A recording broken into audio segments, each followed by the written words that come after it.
1949年と、中国の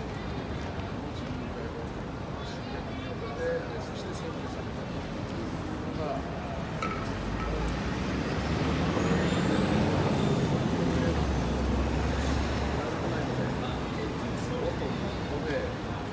静かに一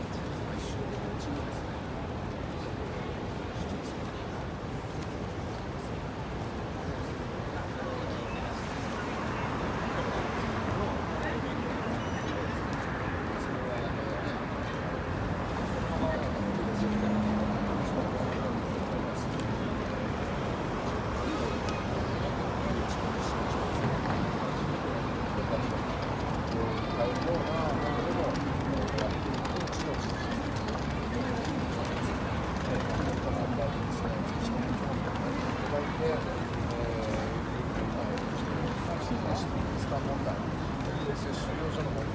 ありがとうございます。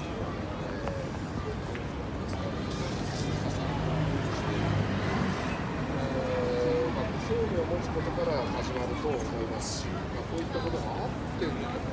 ずがないのは当然のことだと思うんですけどね。この反応は